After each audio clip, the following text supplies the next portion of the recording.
Hello students. तो चलिए भाई फिर से आ गए हम आपके लिए रिवीजन सीरीज में सेकंड वीडियो लेक्चर लेकर, जिसमें आज हम करने वाले हैं जो लास्ट वीडियो लेक्चर में हमने किया था सॉल्यूशन चैप्टर, उसके क्वेश्चंस करने वाले हैं सैंपल पेपर्स में से।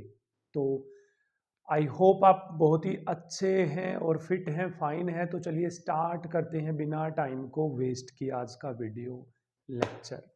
तो भाई मेरे पास ना ये एक सैंपल पेपर है सीबीएसई का, मैं आपको बता दूं। ये ना एमटीजी का है, एमटीजी का। तो इसके अंदर जो सैंपल पेपर्स दे रखे हैं उनमें से हम क्वेश्चंस उठाएंगे आज और सोल्व करेंगे। कौन से चैप्टर के? सॉल्यूशन चैप्टर के। तो चलिए बिना टाइम वेस्ट किए स्टार्ट करते हैं हम लोग क्वेश्चन से। तो मेरे पास इसके अंदर जो ये पहला पेपर है वो है सीबीएसई सैंपल क्वेश्चन पेपर 2024-25 का।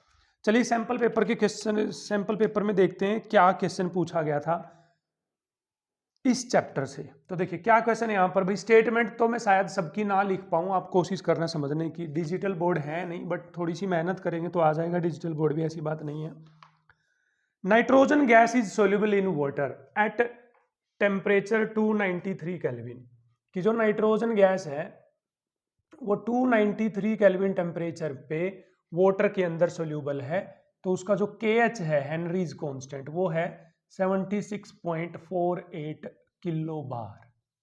ठीक है। How would the solubility of nitrogen very. आपको बताना है कि जो नाइट्रोजन की सोल्युबिलिटी है वो किस तरह से वेरी करेगी, मतलब चेंज करेगी। ठीक है। At temperature about 293 kelvin. ठीक है। If the value of KH rises to 88.8, if value of KH rises to 88.8 kilo bar. तो सुनिए भाई क्वेश्चन क्या है, दोबारा समझते हैं कि इस टेम्परेचर पे जो नाइट्रोजन की सोल्युबिलिटी है उसके लिए जो हेनरीज कांस्टेंट है वो है 76.48 केल्विन बार। सोल्युबिलिटी किस तरह से चेंज होगी यदि हम टेम्परेचर को 293 केल्विन से बढ़ाएंगे तो। If the value of KH rises to 88.8, मतलब जो KH की वैल्यू है बच्चे वो 293 केल्विन पे तो कितनी है, 76.48। और KH की वैल्यू बच्चे कौन से टेम्परेचर पे, अबाउट 293 केल्विन, तो वो कितनी हो जा रही है, 88.8। तो बताइए टेम्परेचर बढ़ने से KH की वैल्यू बढ़ रही है नहीं बढ़ रही है? बढ़ रही है। और हमने एक रिलेशन पढ़ा था हेनरीज कांस्टेंट का पिछले वीडियो लेक्चर में, वो था P equal to KH into में X। यहाँ से KH की वैल्यू निकाली थी हमने, तो वो आया था P डिवाइड बाई X। तो यदि आप टेम्परेचर बढ़ाते हो तो ये जो X है, मोल फ्रैक्शन ऑफ गैस जो डिजोल्व हुए वो डिक्रीज करते हैं और KH इंक्रीज करता है। इसका मतलब टेम्परेचर इंक्रीज करने से जो सोल्यूबिलिटी है वो क्या करेगी बच्चे, डिक्रीज करेगी। और यही है इस क्वेश्चन का आंसर। क्लियर है ना कहानी? इन्होंने यही तो पूछा था ना कि सोल्युबिलिटी किस तरह से वैरी करेगी टेम्परेचर चेंज होने से, KH चेंज हो रहा है। चलिए अगले क्वेश्चन की तरफ प्रोसीड कर रहे हैं। क्लोरोफोम जिसका बॉइलिंग पॉइंट है बच्चे, क्या है हमारे पास, क्लोरोफोम। उसका जो बॉइलिंग पॉइंट दे रखा वो दे रखा है 61.2 डिग्री सेल्सियस। एंड एसीटोन इसका जो बॉइलिंग पॉइंट दे रखा है बच्चे वो दे रखा है 56 degree Celsius. Are mixed to form azeotrope. इनको मिक्स किया गया और इन्होंने क्या बना लिया, मिक्स होने के बाद बच्चे एजियोट्रोप बना लिया। अब बताइए एजियोट्रोप क्या थे, कांस्टेंट बॉइलिंग मिक्सचर थे या नहीं थे। The mole fraction of acetone in the mixture is 0. Mole fraction of जो एसीटोन है बच्चे वो कितना है, 0.339। Predict whether the boiling point of azeotrope formed will be. अब ये जो एजियोट्रोप बना है ना इन दोनों के मिलने से, ये कितने पे जाकर बॉइल करेगा, 60 डिग्री सेल्सियस पे, ऑप्शन ए। 64.5 डिग्री सेल्सियस पे, ऑप्शन बी। 54 डिग्री सेल्सियस पे, option C. Defend your answer with reason. आपको ना रीजन बताना है, तो बोलिए। अब पहले आपको क्या करना पड़ेगा, एजियोट्रोप दो तरह के होते थे बच्चे। एक होता था मैक्सिमम बॉइलिंग एजियोट्रोप, एक होता था minimum boiling azeotrope. Maximum boiling azeotrope तब बनते थे जब फोर्स ऑफ अट्रैक्शन बढ़ जाती थी, मींस जब आपके पास नेगेटिव डेविएशन होती थी, है ना। और मिनिमम बॉइलिंग एजियोट्रोप मतलब बॉइलिंग पॉइंट का कम होना, वो तब होता था जब वेपर प्रेशर ज्यादा होता था, तब आता था ये पॉजिटिव डेविएशन के केस में। अब आपको चेक करना है कि ये जो क्लोरोफॉर्म और एसीटोन का मिक्सचर है, ये नेगेटिव डेविएशन का है या पॉजिटिव डेविएशन का। तो हमने एक छोटी सी ट्रिक याद करी थी, वहां पर आपको ध्यान हो तो AC एक जैसा है कि यदि कहीं पर एसिड या क्लोरोफॉर्म आ जाए तो वो नेगेटिव डेविएशन का एग्जाम्पल होता है। तो ये नेगेटिव डेविएशन का एग्जाम्पल है। अब नेगेटिव डेविएशन के एग्जाम्पल में यदि ध्यान हो आपको, ग्राफ ऐसा आया था कुछ इस तरह से, है ना। यहां पर बना था मैक्सिमम बॉइलिंग एजियोट्रोप। तो मैक्सिमम बॉइलिंग एजियोट्रोप का मतलब क्या है, यहां पर जो बॉइलिंग पॉइंट है वो बढ़ जाएगा, किससे, क्लोरोफॉर्म के बॉइलिंग पॉइंट से भी बढ़ जाएगा और एसीटोन के बॉइलिंग पॉइंट से भी ज्यादा हो जाएगा, मिक्सचर का बॉइलिंग पॉइंट, उस एजियोट्रोप का बॉइलिंग पॉइंट। तो बताइए 60 डिग्री, तो बताइए क्लोरोफॉर्म से कम है तो ये तो आंसर नहीं आएगा। 54, ये 56 से भी कम है, ये भी आंसर नहीं आएगा। तो इसका मतलब मैक्सिमम बॉइलिंग एजियोट्रोप है, तो क्या आएगा आंसर 64.5 डिग्री सेल्सियस। तो कर लिया क्वेश्चन। यदि यहीं पर उल्टा होता, नेगेटिव डेविएशन का या पॉजिटिव डेविएशन का एग्जांपल होता, तो आंसर उसके हिसाब से आ जाता हमारे पास। क्लियर है बच्चे? हाँ जी सर। चलिए नेक्स्ट की तरफ बढ़ते हैं। अ सोडा बोतल विल गो फ्लैट, मींस कोई सोडा बोतल है बच्चे, सोडा बोतल, सोडा बोतल समझ रहे हो जिसमें CO2 गैस डिजोल्व होती है। Will go flat, will go flat, इसका मतलब इन्होंने दे रखा है लूज इट्स फिज, मतलब उसके अंदर जो गैस है ना उसको वो लॉस कर देगी। इन श्रीनगर, मतलब श्रीनगर में जल्दी लॉस करेगी या फिर दिल्ली के अंदर जल्दी लॉस करेगी। तो बताओ भाई कब लॉस करेगी वो अपनी फीस को, और रीजन भी देने हैं आप लोगों को। तो बताओ कोल्ड ड्रिंक है भाई आपके पास, सिंपल सा मतलब है कोल्ड ड्रिंक, कोल्ड ड्रिंक में से गैस कब बाहर निकलेगी, जब आपकी कोल्ड ड्रिंक श्रीनगर में होगी या दिल्ली के अंदर होगी। सोचो भाई कहाँ होगी। ठीक, तो बताइए गैस की सोलिबिलिटी किस पे डिपेंड करेगी हमारे पास। यस यस यस, चेक करो भाई कैसे बताओगे, सोचो भाई कैसे करोगे। श्रीनगर और दिल्ली में फर्क देखो ना किस चीज का है। श्रीनगर कहाँ पर है, हाई एल्टीट्यूड पे, और दिल्ली आता है मैदानी इलाकों में। जैसे जैसे आप हाई एल्टीट्यूड पे जाओगे तो जो एटमॉस्फेरिक प्रेशर वो कम हो जाएगा, एटमॉस्फेरिक प्रेशर कम होगा तो गैस की सोलिबिलिटी लिक्विड के अंदर वो भी क्या हो जाएगी, कम, हेनरीज लो लगेगा। तो इसका मतलब श्रीनगर में वो जो गैस है वो जल्दी बाहर आ जाएगी, बट दिल्ली में जल्दी बाहर नहीं आएगी। हो गया सोल्यूशन। अगला, how does sugar help in increasing the self life of the product, मतलब आपके पास कोई खाने की चीज है और उसको आपने चीनी के अंदर डुबो रखा, चीनी घोल के पानी में उसमें डुबो रखा, तो बताइए इसकी लाइफ कैसे बढ़ जाती है। मतलब जो चीनी वगैरह है, ये जो सोल्ट वगैरह, ये फूड प्रिजर्वेटिव का काम कैसे करते हैं ये बताने हैं आपको। तो सुनिए, एक्चुअली में शुगर वगैरह में क्या हो जाता है, कंसंट्रेशन ना इंक्रीज हो जाती है शुगर डालने से, नमक डालने से। तो इसके अंदर जो बैक्टीरिया वगैरह बनेंगे ना, उनके अंदर क्या हो जाएगा, ओस्मोसिस हो जाएगा, और ओस्मोसिस से वो खत्म हो जाएंगे, मर जाएंगे। क्यों? क्योंकि आपने पढ़ा था कि इसमें से जो लिक्विड है वो बाहर चला जाएगा, जो बैक्टीरिया की सेल वगैरह होगी ना उनमें से लिक्विड ना बाहर आ जाएगा, क्योंकि बाहर कंसंट्रेशन ज़्यादा है, तो वो मर जाएंगे। इस तरह से ये किसका काम करते हैं, फूड प्रिजर्वेटिव्स का काम करते हैं। क्लियर है भाई कहानी? चलिए भाई नेक्स्ट न्यूमेरिकल की तरफ, क्वेश्चन की तरफ बढ़ रहे हैं हम लोग। ठीक है, तो भाई मैं एक बार स्टेटमेंट लिख लूँ, एक बार पॉज कर रहा हूँ वीडियो को। चलिए भाई नेक्स्ट क्वेश्चन की तरफ प्रोसीड करते हैं। ये ना ग्राफ दे रखा है बच्चे हमारे पास फ्रीजिंग पॉइंट का। ठीक है, ये वेपर प्रेशर है और ये ग्राफ दे रखा है। इस सॉल्वेंट के अंदर एक कंपाउंड ए मिलाया गया, कंपाउंड दूसरा मिलाया गया, तो इस तरह से ग्राफ आया।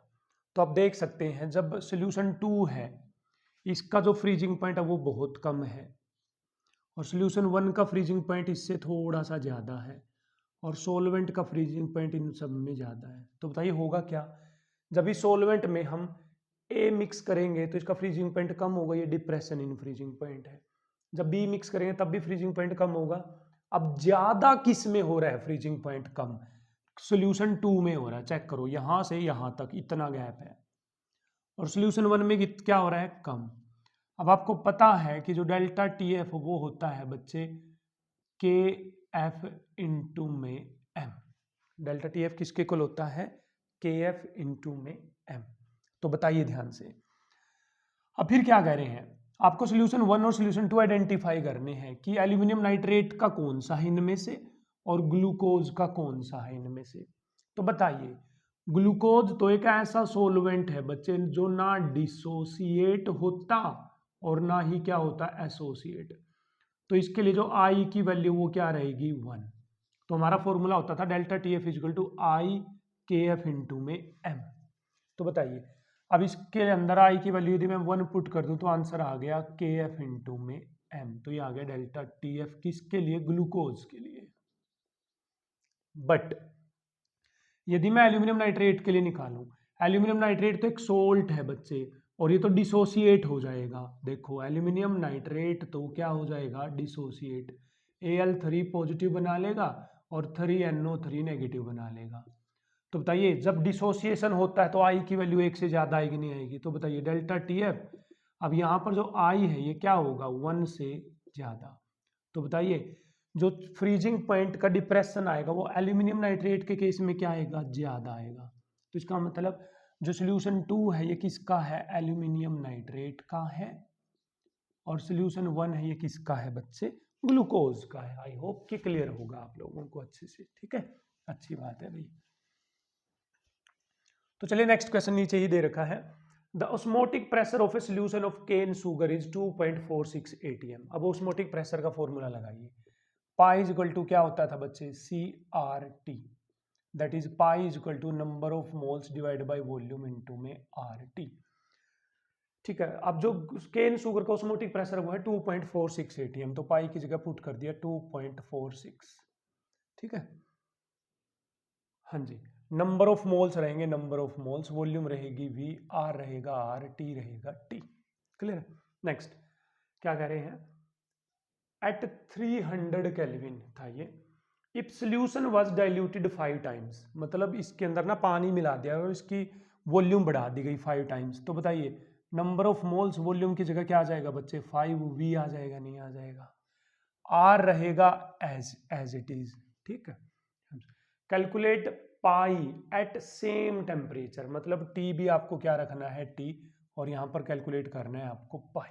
ठीक है, तो सोचिए भाई, पहली क्वेश्चन में पाई दे रखा है आपको number of moles divide by volume RT, दूसरी कंडीशन में पाई निकालना है आपको, नंबर ऑफ मोल्स तो उतने ही बट वॉल्यूम को 5 गुना कर दिया गया है, RT एज इट इज।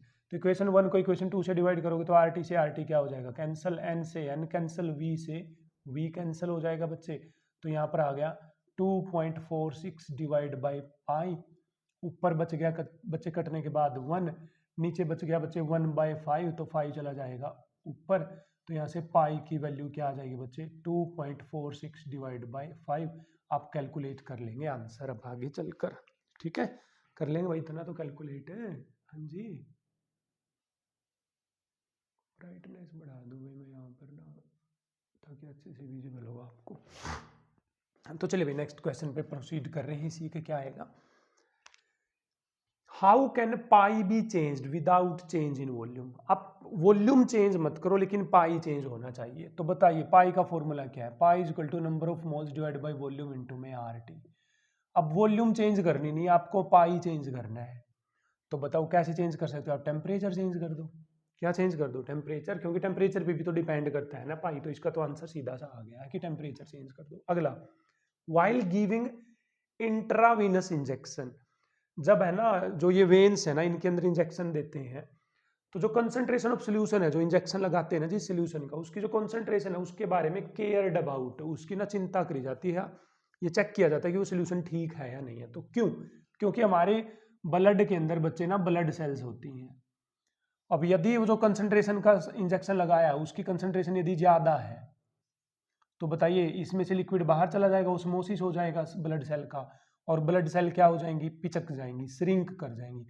यदि इसकी कंसंट्रेशन ज़्यादा है तो जो सोल्यूशन उन्होंने इंजेक्ट किया है, यदि उसकी कंसंट्रेशन बच्चे कम है तो ब्लड सेल के अंदर वो चला जाएगा जो दवाई उन्होंने लगाई है, तो ये क्या कर जाएगी, स्वेल, मतलब साइज बढ़ जाएगा। तो क्या पैदा हो जाएगी बच्चे, यहाँ पर दिक्कत पैदा हो जाएगी। क्लियर है ना कहानी, हाँ जी सर क्लियर है। ठीक है भाई, बार बार पीछे मेरे को इसलिए जाना पड़ता है कि फ़ोन में ना ब्राइटनेस ऊपर नीचे होती रहती है, तो भाई इसलिए दिक्कत हो रही है। तो चलिए नेक्स्ट क्वेश्चन की तरफ पढ़ रहे हैं।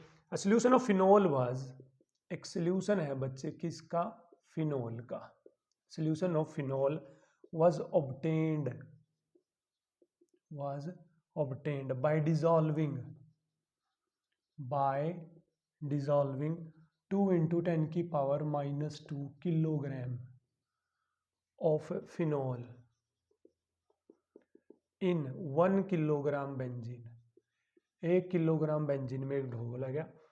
एक्सपेरिमेंटली 73% ऑफ जो फिनोल है बच्चे वो क्या हो गई, एसोसिएट हो गई, एसोसिएटेड।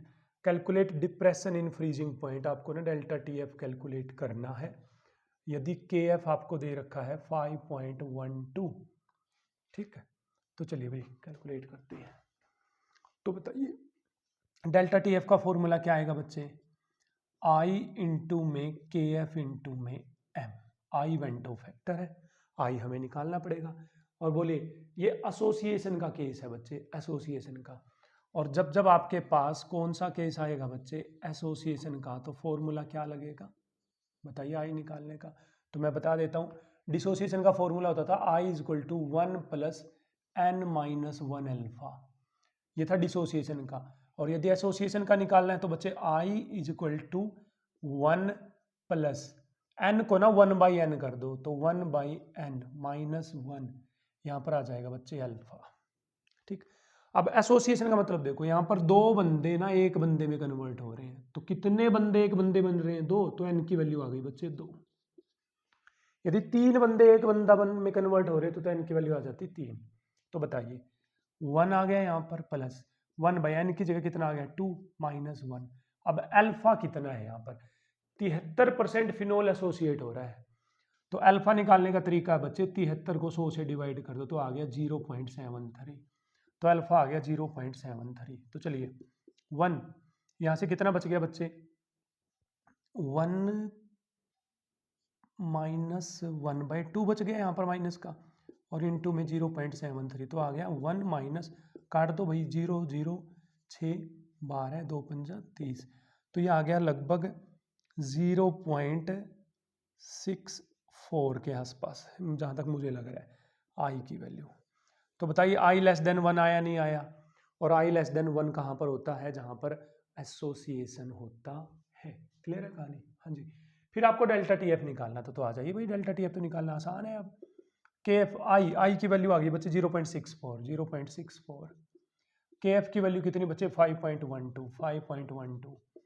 मोलैलिटी क्या होती है, गिवन मास कितना, इतने किलोग्राम, तो 2 इंटू में 10 की पावर -2 ग्राम में कन्वर्ट कर लो, इसको 1000 से मल्टीप्लाई कर दो, divide by mass of solvent 1 kilogram benzene. हाँ जी 1 किलोग्राम बेंजीन, और किलोग्राम में ही तो लेना होता है ना सोलवेंट का मास, ठीक।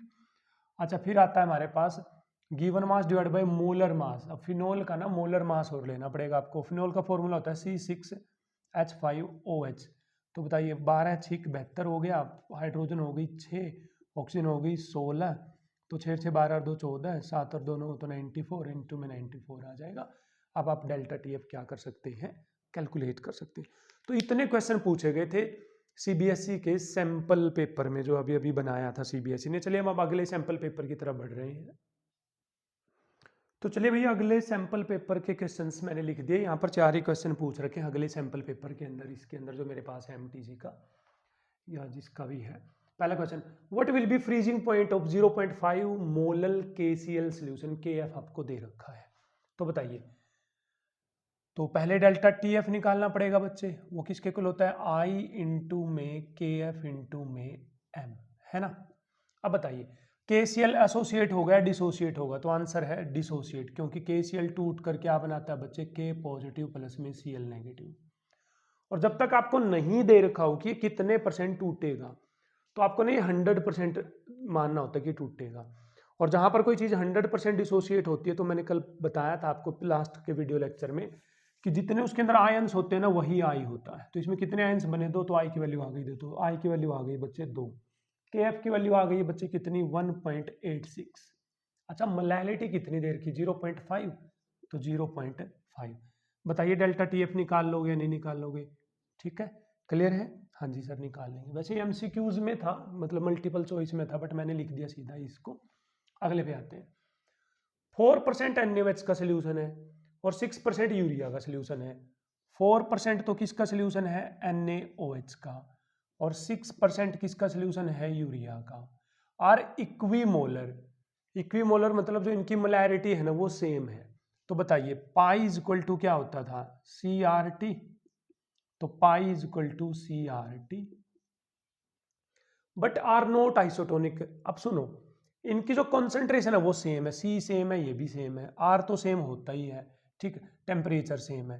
तो कहते हैं कि फिर भी ये पाई सेम क्यों नहीं है इन दोनों का?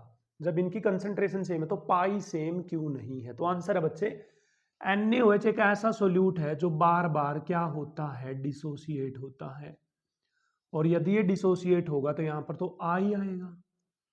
बट यूरिया ना एसोसिएट होता है ना डिसोसिएट होता, तो यहाँ पर आई की वैल्यू कितनी आएगी? 1। तो आप कैसे लिखोगे answer? NaOH is a kind of solute which can be dissociated और विच डिसोसिएट, इसलिए वहां पर आई की वैल्यू क्या होगी? 1 से ज्यादा होगी, लेकिन यहाँ आई की वैल्यू 1 होगी। जब यहाँ पर आई की वैल्यू 1 से ज्यादा तो इसका ऑस्मोटिक प्रेशर भी क्या आएगा? अलग आएगा। फिर व्हाट इज ऑस्मोटिक प्रेशर? तो क्या होता है बच्चे, हमारे पास सेमी परमेबल मेम्ब्रेन होती है।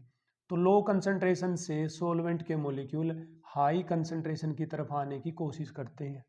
तो उनको रोकने के लिए हमें सॉल्यूशन की साइड में प्रेशर लगाना पड़ता है। तो इतना प्रेशर ताकि सॉल्वेंट के मॉलिक्यूल सेमी परमेबल मेम्ब्रेन से सॉल्यूशन की तरफ ना आए। तो वो कम से कम प्रेशर लगाया हुआ प्रेशर है ना, वो कहलाता है ऑस्मोटिक प्रेशर। ठीक है। A solution containing 4 gram of a non volatile solute. तो बताइए गिवन मास कितना आ गया इसका? 4 ग्राम पर 100 सेंटीमीटर क्यूब ऑफ सॉल्वेंट। तो मतलब जो वॉल्यूम है ना, वॉल्यूम वो कितनी आ गई है? 100 सेंटीमीटर की क्यूब, मतलब 100 ml। ठीक है। हैज पाई, पाई की भी वैल्यू दे रखी है आपको, टेम्परेचर भी दे रखा है, मोलर मास निकालना। तो बताइए पाई का फॉर्मूला क्या होता था? ठीक है, तो बताइए भाई पाई का फॉर्मूला क्या होता है? पाई होता है हमारे पास CRT। तो पाई की वैल्यू कितनी आएगी बच्चे? 76। कंसंट्रेशन क्या होती है? Number of moles that is given mass divide by molar mass into में volume of solution in litre में, वो भी R इनटू में क्या आ जाएगा? T। तो बताइए 76, गिवन मास कितना है इसका? 4 ग्राम। तो 4 ग्राम। मोलर मास हमें निकालना है बच्चे M2। वॉल्यूम कितनी है? कितनी वॉल्यूम में घोला गया इसको? 100 सेंटीमीटर की क्यूब, तो 100 ml आ गया। ml को लीटर में कन्वर्ट करेंगे तो 1000 से डिवाइड करें 1000 ऊपर आ जाएगा। R की वैल्यू बच्चे इन्होंने स्टेटमेंट में शायद दे रखी थी, मैंने नहीं लिखी, 0.0821 होती है। ठीक। टेम्परेचर कितना है बच्चे? 27 डिग्री सेल्सियस। इसको कैल्विन में कन्वर्ट करो, क्योंकि जो R की वैल्यू नहीं ये कैल्विन वाली है। तो भाई 273 जोड़ोगे तो कितना आ जाएगा? 300 कैल्विन। तो M2 को इधर ले आओ बच्चे, ये M2 आ जाएगा इधर, और जो 76 है वो आ जाएगा इधर। ठीक, तो अब आप कैलकुलेट करके क्या निकाल सकते हो? Molar mass. तो हमने 2 सैंपल पेपर के सॉल्यूशन चैप्टर के क्वेश्चन सोल्व कर लिए हैं। चलिए भाई तीसरे पे प्रोसीड कर रहे हैं। तो चलिए भाई नेक्स्ट क्वेश्चन की तरफ प्रोसीड करते हैं। इस सैंपल पेपर में ना टोटल 3 क्वेश्चन पूछे गए, ये पूरा एक ही क्वेश्चन है और वो तीनों बड़े ज़बरदस्त क्वेश्चन है भाई, मतलब इससे अगले जो 2 आएंगे वो बड़े ज़बरदस्त है। Why aquatic lives more comfortable in cold water. जो पानी में रहने वाले जीव जंतु वो उनको ठंडे पानी में मजा क्यों आता है? क्योंकि ठंडे पानी का बच्चे जो टेम्परेचर है वो कम होता है, तो गैस की जो सोल्यूबिलिटी है ना उस ठंडे पानी के अंदर, सोल्यूबिलिटी वो क्या होती है? ज़्यादा, इसलिए उनको सांस लेने के लिए ऑक्सीजन अवेलेबल हो जाती है। तो ये रीज़न है। A gas is more soluble in water than gas B. जो ये ए गैस है ना ये ज़्यादा घुल रही है पानी के अंदर, किसके कंपैरेटिवली? बी के comparatively.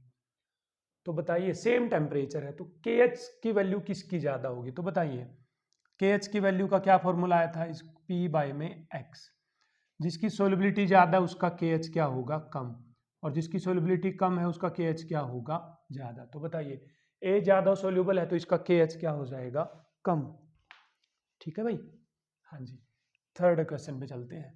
Cutting onions taken from fridge is more comfortable to cut than room temperature. कहते हैं कि आपने प्याज लिए हैं, फ्रीज में से लिए हैं, वो प्याज बाहर निकाले और आप उनको काट रहे हो तो आपको आसानी से काटने में मजा आ रहा है, लेकिन रूम टेम्परेचर वाले प्याज को काटने पे मजा नहीं आता। क्यों? उसके आंखों में आंसू आते हैं। क्यों? अब फ्रीज में क्या होता है, टेम्परेचर होता है कम।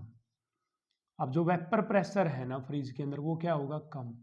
तो जो प्याज के अंदर लिक्विड है ना, जो पड़ा हुआ लिक्विड है, उसका वेपर प्रेशर क्या हो जाएगा, कम, क्योंकि उसको फ्रीज में से निकाला है। टेम्परेचर कम होगा तो वेपर प्रेशर भी क्या होगा, कम। इसलिए उसको काटते टाइम आंसू नहीं आ रहे। बट रूम टेम्परेचर पे गर्मी है थोड़ी सी, टेम्परेचर ज़्यादा है तो वेपर प्रेशर ज़्यादा होगा, तो वहाँ आंखों में आंसू जल्दी आएंगे। Vapour pressure of glucose solution in water is lower than pure water. अब बताइए, प्योर वाटर है बच्चे ये W, इसका वेपर प्रेशर मान लो 180 है, मान लिया। लेकिन इसके अंदर यदि मैं ग्लूकोज मिला दूंगा तो इसका वेपर प्रेशर क्या हो जाएगा, कम हो जाएगा, 180 m से कम। क्यों? क्योंकि ग्लूकोज एक नॉन वोलेटाइल सोल्यूट है, और जब हम किसी सॉल्वेंट में नॉन वोलेटाइल सोल्यूट ऐड करते हैं तो वहां पर हो जाती है relative lowering of vapour pressure के कारण ऐसा है। चलिए भाई अगले क्वेश्चन पे प्रोसीड कर रहे हैं। तो चलिए भाई प्रोसीड करते हैं, बहुत ही अच्छा क्वेश्चन है, वेंटो फैक्टर से रिलेटेड है भाई ये question. N aqua solution containing इतने ग्राम बेरियम क्लोराइड, ठीक है। तो W2 आ गया हमारे पास कितना बच्चे, 12.48 ग्राम, मतलब मास ऑफ सोल्यूट। अच्छा, मोलर मास ऑफ सोल्यूट भी दे रखे इन्होंने, मतलब M2 भी दे रखा है, वो कितना है, 208.34 ग्राम इन 1 किलोग्राम वाटर। तो इसका मतलब मास ऑफ सोलवेंट भी दे दिया, वो होता है W1, कितना आएगा बच्चे, 1 किलोग्राम। Boils eight 373.082 kelvin. तो जो TB है ना, बॉइलिंग पॉइंट, वो कितना है, 373, सॉरी ठीक से लिख दूं मैं, 373.0832 केल्विन। तो बताइए, कैलकुलेट अल्फा, आपको अल्फा कैलकुलेट करना है। तो बताओ पहले डेल्टा TB तो निकाल लो एक बार, डेल्टा TB किसके इक्वल आएगा, बताइए। सोल्यूशन कितने पे बॉईल कर रहा है बच्चे, 373.0832 पे। और प्योर वाटर कितने पे बॉईल करता है, 373.15 पे, ठीक है ना भाई। प्योर वाटर कितने पे बॉईल करता है, 100 डिग्री सेल्सियस पे ना, तो 273 जोड़ो इसमें, 273.15 जोड़ो तो 15, 3 7 2 1 3, 373.5 पे। तो घटा दो भाई इसको, तो घटाओगे तो भाई मैं ना कैलकुलेटर ले रखा है भाई मैंने यहाँ पर, साइंटिफिक कैलकुलेटर में, इसमें माइनस कर रहा हूँ इनको।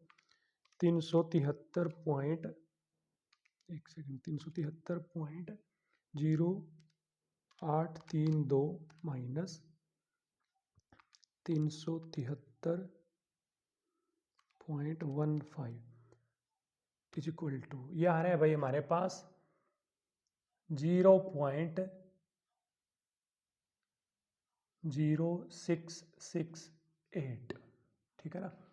कितना आ रहा है, 0.0668, ठीक है। इसमें कुछ गड़बड़ तो नहीं है भाई, मेरे को लग रहा है कुछ गड़बड़ है शायद।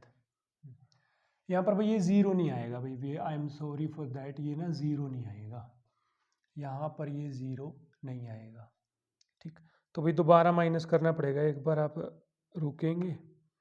क्या था, 373.832 माइनस 373.15 इक्वल टू 0. ये आया है 682। तो ये आ गया बच्चे डेल्टा TB, मतलब एलिवेशन इन बॉइलिंग पॉइंट आ गया। तो बताइए डेल्टा TB का फॉर्मूला क्या आता है, delta TB is equal to I into में KB इंटू में M आता है, नहीं आता है। तो बताइए डेल्टा TB की वैल्यू कितनी आ गई, 0.682। I हमें निकालना है तो I यहाँ पर I रहने देते हैं, ठीक है। अब KB की वैल्यू बताइए भाई कितनी है, 0.52, 0.52 इंटू में मोलैलिटी, गिवन मास, ठीक है ना, मोलैलिटी का फॉर्मूला लगाओ ना, given mass that is 12.48, molar mass 208.34, mass of solvent 1 kg, ठीक है। अब आ गया, तो आई की वैल्यू किसके इक्वल आ गई, 0.682 मल्टीप्लाई बाई 208.34 मल्टीप्लाई बाई 1, ये सारा ऊपर चला गया, नीचे क्या आ गया, 0.52 इंटू में 12.48। तो भाई इसकी फिर मल्टीप्लिकेशन करनी पड़ेगी, आप वेट करेंगे थोड़ा सा। 0.682 मल्टीप्लाई बाई 208.34 इक्वल टू आया है, ऊपर आ गया भाई 14142.087 डिवाइड बाई, ठीक है ना, इसको कर दो अब divide by 0.52 is equal to 273.2, इसको फिर डिवाइड करो कितने से, 12.48 से, ठीक है। एक सेकंड भाई रुकना है, ये ना तो ये काम कर रहा है कैलकुलेटर, ठीक है भाई, कैलकुलेशन करनी है बस। अब तो क्या रह गया, मुझे ना कुछ दाल में काला लग रहा है, एक सेकंड रुकेंगे आप, एक सेकंड है ना। कोई सोल्यूशन है ना, 373.0832 भाई, ये जीरो आएगी यहाँ पर, ये ना जीरो आएगी यहाँ पर, ठीक। तो इसका मतलब 373.0832 373.0832 आएगा यहाँ पर, ठीक है। पूरी स्टेटमेंट पढ़े। Calculate the degree of dissociation of barium chloride given Kb for water, ये है मोलर मास बेरियम क्लोराइड का ये है, and boiling point of pure water is 373, मतलब हमें यहाँ पर 373 लेना है, ठीक है। तो अब कैलकुलेट करिए भाई, यहाँ पर कितना आ गया डेल्टा TB, तो ये आ गया, इसमें से ये माइनस करोगे तो 0.0832 आ गया, तो यहाँ पर आ जाएगा बच्चे 0.0832। तो ये कहाँ पर था, चेक करना कहाँ पर था, ये यहाँ पर था ना, 0.0832, ठीक है। अब कैलकुलेट कर रहे हैं हम लोग कि इसका कितना आएगा हमारे पास वेंटो फैक्टर आई। बस भाई 2 मिनट और लगेगी, एक बार रुक जाएं आप लोग। तो बच्चे हैं 0.0832 multiply by 208.34 is equal to, ये आया 17.33, कितना आया 17.33 divide by is equal to divide by 0.52 is equal to आ गया, ठीक है 33.3 इससे डिवाइड करने के बाद अब डिवाइड करना है इसको, इज इक्वल टू डिवाइड करना है 12.48 से, तो ये आ गया बच्चे 5 ठीक है। तो 33.3 को ना 33.3 को डिवाइड करना है 12.48 से, तो ये आ गया 2.66 भाई, 2.66। ये किसकी वैल्यू आई है बच्चे, आई की वैल्यू। तो सुनिए अब हमारे पास क्या आ गया है, आई आ गया है। अब देखो ये ना डिसोसिएशन का केस है बच्चे, डिसोसिएशन का, बेरियम क्लोराइड डिसोसिएट हो रहा है, तो हमें अल्फा कैलकुलेट करना है। तो बताइए डिसोसिएशन के लिए अल्फा और आई का क्या रिलेशन था, I is equal to 1 + n-1 into में अल्फा होता है नहीं होता है सर, बिल्कुल। आई की वैल्यू कितने आ गई 2.66 is equal to 1 as it is रहेगा, प्लस n क्या है, n बेरियम क्लोराइड जब टूटेगा, बेरियम क्लोराइड जब टूटेगा बच्चे, तो ये कितने आयंस बनाएगा, 2 यहाँ से और 1 यहाँ से, 3, तो 3 - 1 इंटू में अल्फा। अब 1 को इधर ले जाओ बच्चे, तो ये 1 माइनस हो जाएगा, तो 1.66 बच गया, 3 में से 1 गया तो बच्चे कितना बच गया, 2 इंटू में क्या आ गया बच्चे अल्फा। तो यहाँ से अल्फा की वैल्यू कितनी आ गई 1.66 डिवाइड बाई कितना आ जाएगा 2। तो आप ये निकाल लेंगे तो कैलकुलेट करेंगे तो 200, ठीक है, 2 8 16, 2 3 6, तो 0.83 मतलब 83% ये ब्रेक होगा। कितने परसेंट ये ब्रेक होगा बच्चे, 83%, ठीक है। तो ये छोटा सा न्यूमेरिकल था, छोटा तो नहीं बहुत बड़ा हो गया भाई हमारे लिए तो, ठीक है। तो यहाँ पर गड़बड़ कर दी हमने, यहाँ पर ये चेंज करके। चलिए नेक्स्ट की तरफ बढ़ रहे हैं, तो कर लेंगे भाई ये सब। अगले क्वेश्चन की तरफ प्रोसीड करें जो नीचे लिखा हुआ है आप लोगों के सामने। लेट्स सी क्या है। Out of 0.1 molar glucose solution और 0.1 molar KCl solution which have higher boiling point. तो बताइए हायर बॉइलिंग पॉइंट मतलब किस में एलिवेशन इन बॉइलिंग पॉइंट ज्यादा होगा, डेल्टा TB किसके इक्वल होता है, I इंटू में KB इंटू में M, ठीक है। अब मोलैलिटी दोनों की सेम है, मोलैलिटी सेम है, KB भी सेम आएगा दोनों का। अब बात आती सिर्फ I पे अटकती है। अब ग्लूकोज ना एसोसिएट होता ना डिसोसिएट होता, तो ग्लूकोज के केस में आई की वैल्यू आ जाएगी 1 इंटू में KB इंटू में M, ही आ गया डेल्टा TB, ठीक। बट KCl के केस में ये डिसोसिएट होगा तो आई क्या होगा बच्चे, डिसोसिएट होगा तो आई होगा 1 से ज्यादा। तो इसका मतलब KCl के केस में जो एलिवेशन इन बॉइलिंग पॉइंट है वो ज्यादा आएगा, तो KCl वाले का जो बॉइलिंग पॉइंट है वो ज्यादा होगा। क्लियर है, अच्छी बात है भाई। Predict I for acetic acid in water. सोचो भाई, एसिटिक एसिड को जब आप पानी में डालोगे तो ये डिसोसिएट हो जाएगा जलकर, नेगेटिव प्लस में एच पॉजिटिव, तो डिसोसिएट होगा तो आई क्या होगा, एक से ज्यादा। बेंजीन में जब आप एसिटिक एसिड को डालते हैं तो बच्चे जो एसिटिक एसिड है ना वो डाइमर बना लेता है। क्या बना लेता है बच्चे, डाइमर बना लेता है, ठीक है ना। इस तरह से हाइड्रोजन बॉन्डिंग करके ना ये क्या बना लेता है, डाइमर। तो डाइमर मतलब एसोसिएट हो जाता है, तो इस केस में आई लेस देन क्या होगा, 1, ठीक है। चलिए भी नेक्स्ट क्वेश्चन की तरफ प्रोसीड कर रहे हैं, लिख रहे हैं हम यहाँ पर नेक्स्ट क्वेश्चन। चलिए भी नेक्स्ट क्वेश्चन की तरफ प्रोसीड कर रहे हैं। Calculate freezing point of solution, इसका मतलब हमें डेल्टा टी एफ कैलकुलेट करना है बच्चे। व्हेन इतने ग्राम ऑफ मैग्नीशियम क्लोराइड, तो गिवन मास कितना आ गया 1.9। अच्छा फॉर्मूला क्या होता है, आई इंटू में के एफ इंटू में एम। तो चले आगे, 1.9 ग्राम ऑफ मैग्नीशियम क्लोराइड, बताइए मोलैलिटी का फॉर्मूला क्या था, given mass divide by molar mass, mass of solvent into में 1000। तो चलो भाई, was dissolved in 50 gram of water, assume magnesium chloride goes complete ionization. जब कंप्लीट आयनाइजेशन हो जाता है तो इसका मतलब आई की वैल्यू आ जाएगी जितने आयन से, इसमें कितने आयन है 3, तो आई की जगह आ गया 3। के एफ की वैल्यू कितनी आ गई बच्चे 1.86, तो 1.86। गिवन मास कितना है बच्चे 1.9, तो 1.9। मोलर मास कितना है बच्चे मैग्नीशियम क्लोराइड का 95, तो 95। मास ऑफ सॉल्वेंट कितना है बच्चे 50 ग्राम पानी है, तो 50 ग्राम पानी इनटू में 1000। भाई निकाल लोगे अब तो, ये तो आसान ही था, डेल्टा टी एफ निकालना था सीधा। अगला, इतने ग्राम सल्फर डिजोल्व किया गया 100 ग्राम CS2 के अंदर, डेल्टा टी एफ वहां पर निकला इतना।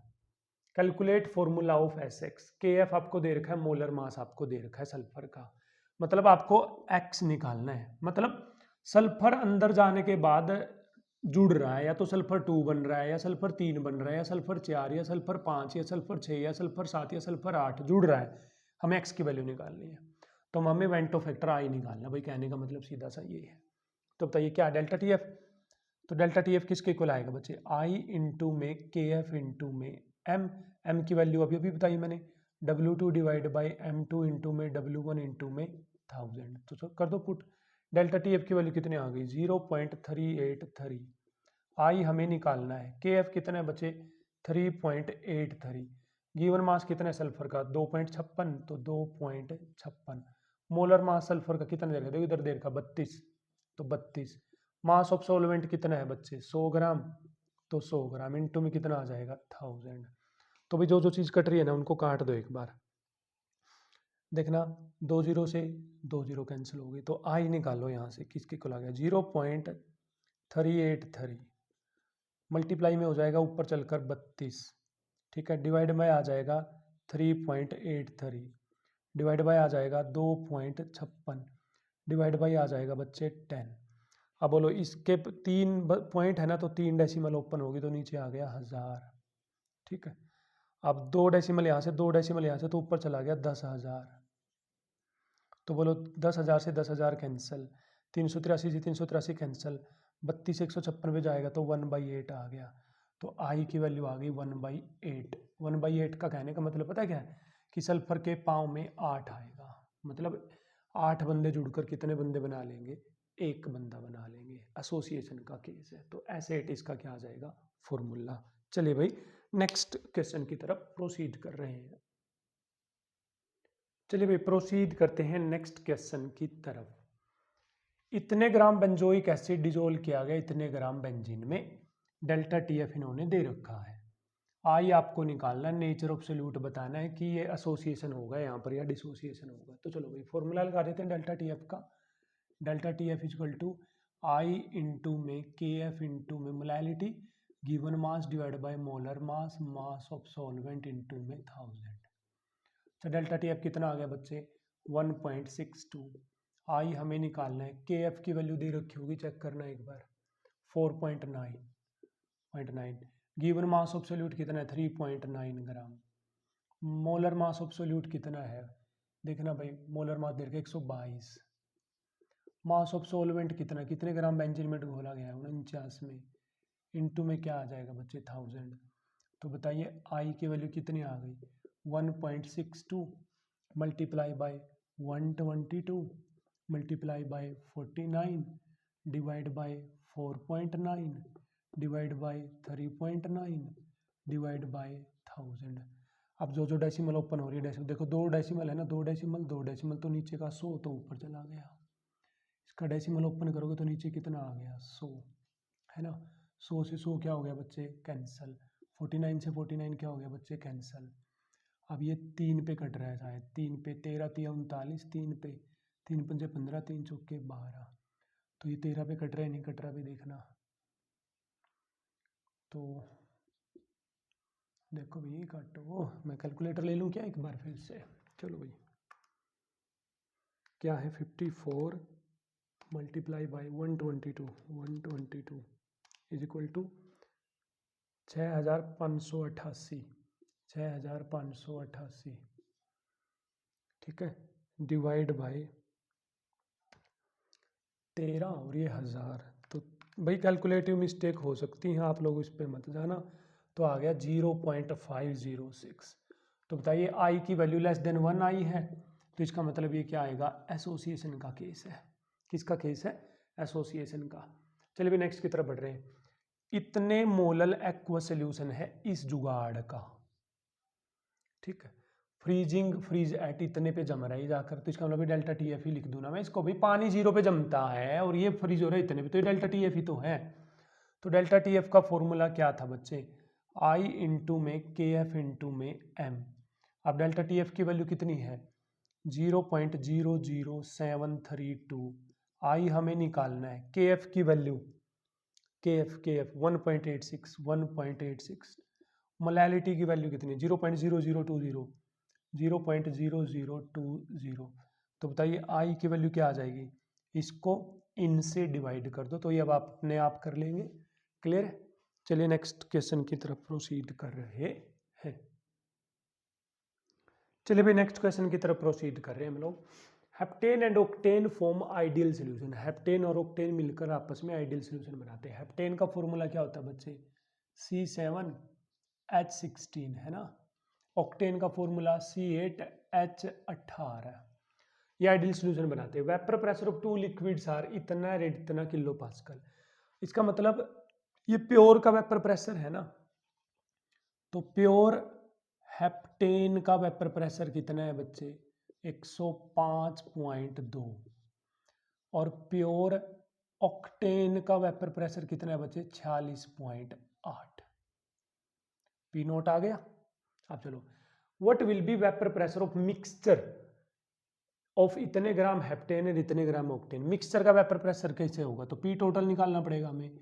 पी टोटल के लिए हमें प्रेशर ऑफ हेप्टेन पता होना चाहिए, हमें पार्शियल प्रेशर ऑफ ऑक्टेन पता होना चाहिए, है ना। अब कल हमने पढ़ा था पार्शियल प्रेशर का फॉर्मूला होता है पी नोट ए इंटू में mole fraction of that component. जिस कंपोनेंट का पार्शियल प्रेशर निकालना चाहते हैं उसका प्योर का प्रेशर इंटू में उसका मोल फ्रैक्शन। तो पहले हमें इनका मोल फ्रैक्शन निकालना पड़ेगा। तो बताओ मोल फ्रैक्शन ऑफ हेप्टेन कैसे निकलेगा, number of moles of heptane. Mole कैसे निकलेंगे, गिवन मास ऑफ हेप्टेन। अब हेप्टेन का गिवन मास कितना है 26 ग्राम हेप्टेन, तो हेप्टेन का given mass 26 divide by molar mass heptane का। भाई मोलर मास कैलकुलेट करो यहाँ से, 12 सते कितने होते हैं 84, और 16 6 4 10 8 तो 10, तो कितना आ गया 100 डिवाइड बाय, ठीक है ना भाई। मोल फ्रैक्शन कैसे निकलेंगे, moles of that component divide by total moles, इसके मोल दूसरे के मोल। 35 ग्राम ऑक्टेन, अब ऑक्टेन का फॉर्मूला निकालो, 12 सते 84 होते हैं भाई, 12 अट्ठे होते हैं 96, और प्लस में आ गया 18, 8 से 14, 9 और 2 11, तो 114 आ रहा है मेरा। तो कितना आ रहा है 114, चेक करना भाई इसका मास 12 अट्ठे 96, ठीक है, और 18 ये 96 और 18 14, 9 और 2 11, तो 114। तो ये आ गया बच्चे 35 बटा में 114। क्लियर है। ये आ गया ऊपर, तो आ गया 0.26 डिवाइड बाई इधर आ गया 0.26, प्लस में 35 को 114 से डिवाइड करें, 35 को कितने से डिवाइड करें 114 से, ठीक है, ऑन हो जा भाई। 35 divide by 114 is equal to 0.31, तो ये आ गया भाई 0.26 डिवाइड में 6 और 1 7, 3 और 2 5, 0.57, ये आ गया मोल फ्रैक्शन हेप्टेन का। ठीक है, तो यहाँ रख दूं मैं, हेप्टेन का पार्शियल प्रेशर निकाल लूँ। पार्शियल प्रेशर ऑफ हेप्टेन किसके को आ गया, पी नोट ए। हेप्टेन का पी नोट ए देखना कितना था भाई, ये रहा 105.2, 105.2 इंटू में इसका मोल फ्रैक्शन कितना आया है 0.26 डिवाइड बाय 0.57, ये तो प्रेशर आ गया बच्चे हेप्टेन का। ठीक है, अब ऑक्टेन का निकालना है प्रेशर, ऑक्टेन का, तो प्रेशर ऑफ ऑक्टेन कितना है 46.8 इंटू में मोल फ्रैक्शन ऑफ ऑक्टेन, इसको 1 में से माइनस कर दो। तो एक बार मैं कर दूं माइनस, रुकेंगे आप एक बार,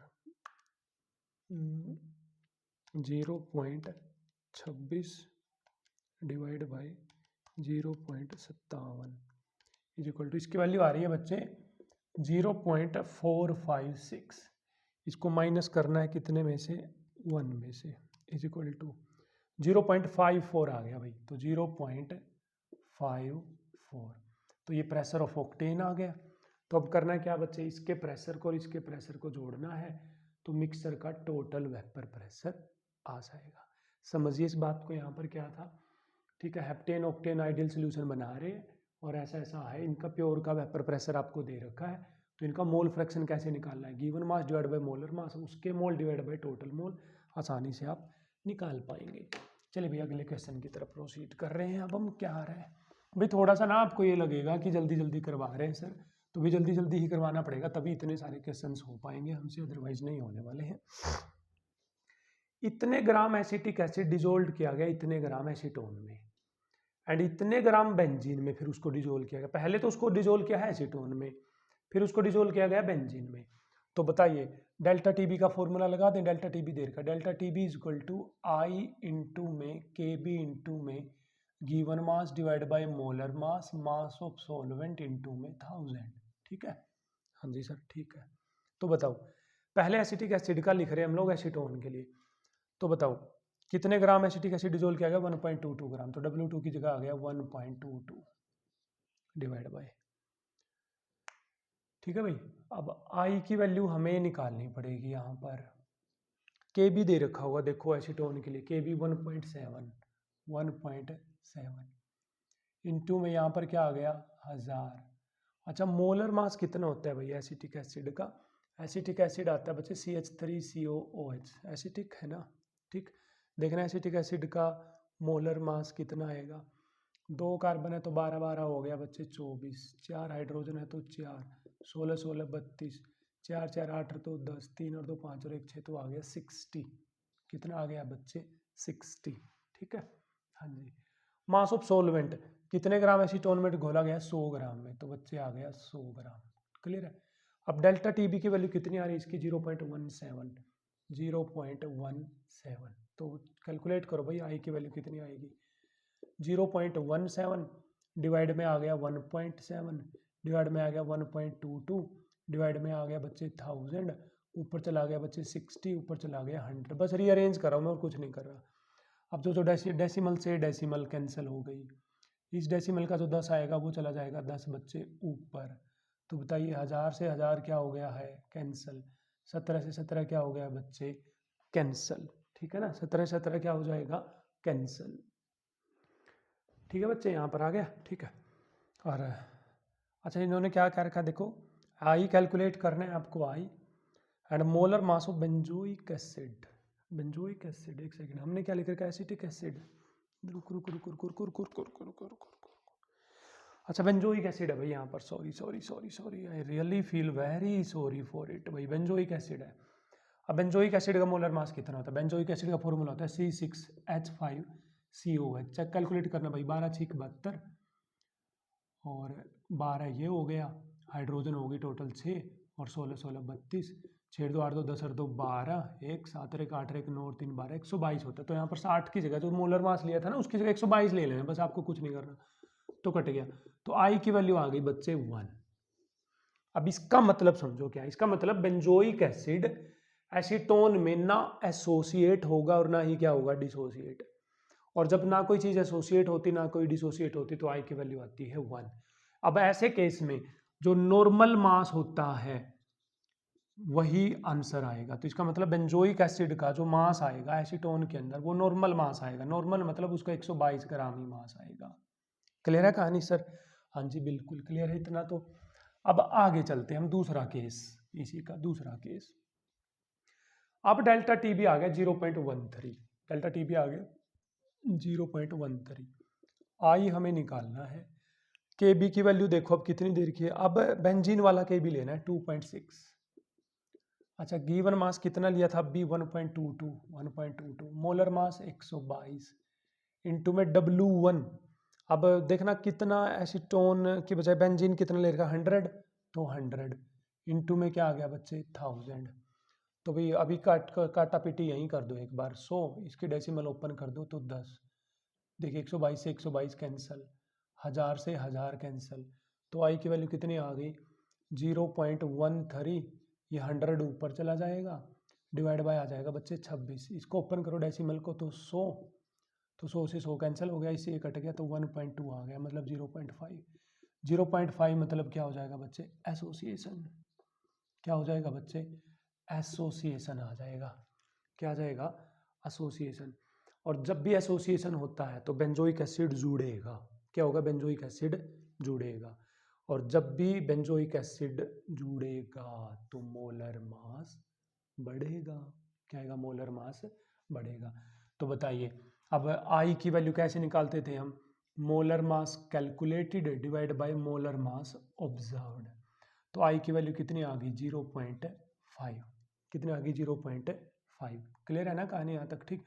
अब कैलकुलेटेड मास हमने कितना कैलकुलेट किया था 122। तो बताइए ऑब्जर्व्ड कितना आ जाएगा यहाँ से 122 बटा में 0.5, तो 10 चला जाएगा बच्चे ऊपर, 5 दूनी 10 तो दुगुना हो जाएगा, 2 दूनी 4 2 दूनी 4 244 ग्राम आंसर आएगा।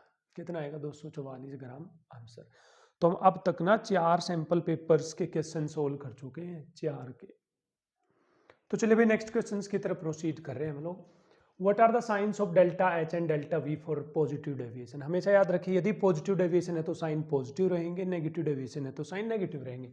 तो डेल्टा एच पॉजिटिव रहेगा, डेल्टा वी क्या रहेगा पॉजिटिव रहेगा। क्लियर है। अगला pi for 1 molar KCl is higher than 1 molar urea.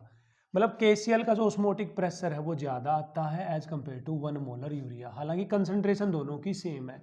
तो रीजन क्या है KCl डिसोसिएट हो जाता है प्लस और माइनस में, तो इसका जो वेंटो फैक्टर है आई वो 1 से ज्यादा होता है, इसलिए इसका पाई ज्यादा आता है। Which type of deviation is shown by cyclohexane and ethanol. अब देखिए साइक्लोहेक्सेन और इथेनॉल की आपस में बिल्कुल भी नहीं बनती भाई, तो ये कौन सी डेविएशन शो करेंगे पॉजिटिव डेविएशन। जब दो चीजों के बीच में अट्रैक्शन कमजोर होती है तो वेपर प्रेशर बढ़ेगा, वेपर प्रेशर बढ़ेगा तो वो पॉजिटिव डेविएशन को शो करेंगे। और मैंने इसकी ट्रिक भी बताई थी, इसी एक जैसा है ना। मतलब कहीं पर यदि इथेनॉल आ जाती है, अल्कोहल आ जाती है तो वो पॉजिटिव डेविएशन का एग्जाम्पल होगा। ठीक है। 18 gram of glucose is dissolve in 1 kilogram water. आपको डेल्टा टी बी कैलकुलेट करना है। तो बताइए डेल्टा टी बी किसके इक्वल होता है बच्चे आई इंटू में के बी इंटू में एम। अब ग्लूकोज है बच्चे उसके लिए आई की वैल्यू 1 होती है, के बी की वैल्यू बच्चे 0.52 है। अब मोलैलिटी चेक करो, गिवन मास ग्लूकोज का 18, मोलर मास ग्लूकोज का 180, मास ऑफ सॉल्वेंट मतलब 1 किलोग्राम पानी है। तो बताइए कितना आ गया, ये कट गया डिवाइड बाय 10 आ गया, तो कितना आ गया 0.052 आ गया डेल्टा टी बी। आंसर आ गया भाई। A B liquid on mixing produce a warm solution. A B mix होने के बाद सोल्यूशन को गर्म कर रहे हैं, तो इसका मतलब ये गर्म हो रहा है, तो कौन सा प्रोसेस है एक्सोथर्मिक। एक्सोथर्मिक है तो डेल्टा एच क्या होगी बच्चे नेगेटिव। और डेल्टा एच नेगेटिव कौन सी डेविएशन में होती है नेगेटिव डेविएशन में। पॉजिटिव तो डेल्टा एच पॉजिटिव डेविएशन में होती है और delta H negative negative deviation में। तो आपको बताना था कि किस टाइप के डेविएशन शो करेगा, तो इस टाइप के डेविएशन शो करेगा। तो चलिए भाई आज के वीडियो लेक्चर में इतना ही करेंगे हम लोग। हमने टोटल 5 सैंपल पेपर्स में से सॉल्यूशन चैप्टर के जो क्वेश्चंस थे वो सारे उठाकर हमने सोल्व किए हैं आज। वीडियो लेक्चर कैसा लगा कमेंट में जाइए और हमें बताइए।